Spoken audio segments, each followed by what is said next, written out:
একজন এসে দুধ বাজারেতে কিনে নিয়ে বউরে দেশে, বউ ছাকনিতে শেখছে, দুধ চু গাড়িতে চলে গেছে, ছাকনির মধ্যে চিংড়ি মাছ ফটাস ফটাস করে ভালাচ্ছে। বাজারে দুধ খাওয়ার কায়দা আছে আপনাদের এদিক? তো ভালো মানুষ সব হয়তো বাজারে ভালো দুধ বেছে, আমাকে ওদিকে দুধের বলে যে কি পড়ছে, সব বাজারে দুধ 3 কেজি দুধ জ্বালালি লাস্টে আধা কেজি টেকে, তারও চতুর্পাশে ম্যাগের মতো সবুজ দেয়া যায়।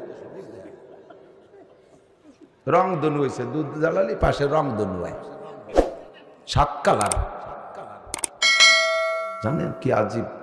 একজন এসে দুধ বাজারেতে কিনে নিয়ে বউরে দেশে, বউ ছাকনিতে শেখছে, দুধ চু গাড়িতে চলে গেছে, ছাকনির মধ্যে চিংড়ি মাছ ফটাস ফটাস করে ভালাচ্ছে। এ কি তুমি এই কার গায়ে দুধ আনছো? চিংড়ি মাছ মাছের মধ্যে, দুধের মধ্যে পরের দিন যে যাচ্ছে শয়তান তো দুধের মধ্যে চিংড়ি মাছ খায়। তার মানে ও পানি দেবে গড়িয়ে বইটে ব্যস্ত, তারটা ঠেলায় সে জগ শুদ্ধ চুগনি দিয়েছে, কচড়ির মধ্যে চিংড়ি মাছ বিয়ে গেছে। জব দেবে কি? কয় যে গাই বাঁধতে তুইছিলাম পানির মধ্যেই পানি ঘাস খাতি যে মনে হয়েছে মাছ খাই বেলাইছে, তা খাইছে তাই মিলে বানের সাথে বার হয়ে গেছে। এর নাম দুনিয়ার দুধ। এই দুধ চালারা মনে রাখবা, দুধই পানি মিশাইলে তোমার আমের সাথে সালাও যাবে, গুড় সাথে নুড়ুও যাবে। বাংলা আছে না? পোলাপান মাটিতে পায়খানা করে, মহিলারা পালাইতে খড়টাই নিয়ে ওইটারে মোড়াইয়ে ফেলায়, ওরে নুড়ো খায় না?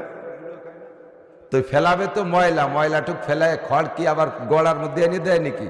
ও ময়লার সাথে খড়ও চলে যায়, রেখা গুড় সাথে নুড়ো যা। আমের সাথে সালা যাবে, দুধের সাথে যদি পানি মিশাই বিক্রি করো বাজারে, আল্লাহর বান্দাকে ধোকা দাও।